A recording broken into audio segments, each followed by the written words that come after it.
Well, ako po ay isang konsehal dito sa Dagupan Mhm.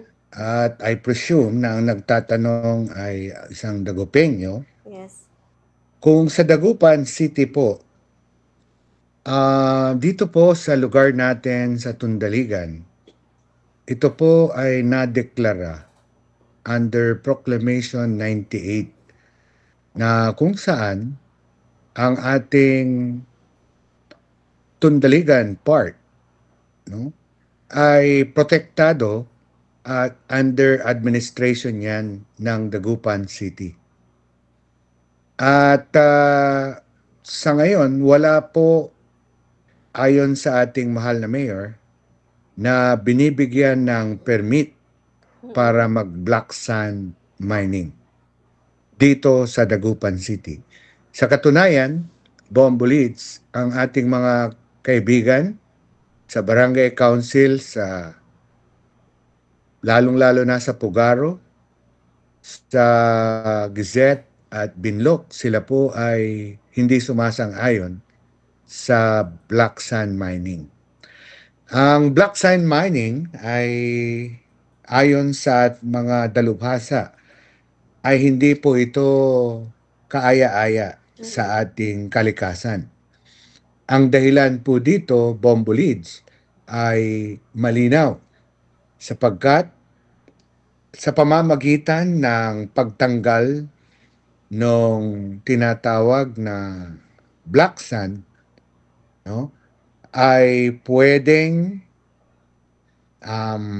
lumubog Mm. at vulnerable sa pagtaas ng tubig, pagtaas ng tubig dagat at pagbabaha at ganun din pag dumating ang bagyo Mm. lalong magkakaroon ng erosion sapagkat ang black sand ay component yan ng ating um, ng sand para hawakan at hindi agad-agad maitapon.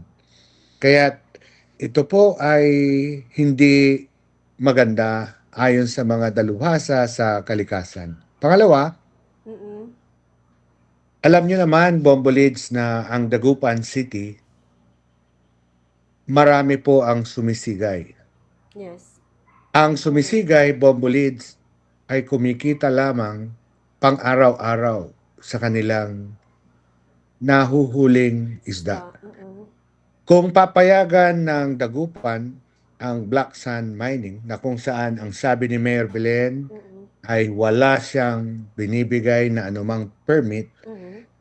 ito po ay masisira ang mga bahay-bahay Yung isda. ng mga Mm. isda. Yes. As a matter of fact, nabugak, iraramay sira Mm. at wala na silang mahuhuli saan kukunin ang pagkain ng ating mga kalugar, Bobo Leads. Kaya ito po ay sa Dagupan, ang black sand mining ay hindi pinapayagan Mm. at ibig sabihin nito kung hindi pinapayagan, ito po ay illegal. Sa katunayan, Bobo Leads, Mm. sa mga noong unang panahon, mga 10 years ago, dito po sa probinsya, may natanggal ng ombudsman, dinismiss ang dalawang opisyal Aha. Mm. dahil po sa gross misconduct, Mm. pagpapabaya dahil sa pagpayag Yes. sa Mm. black sand mining.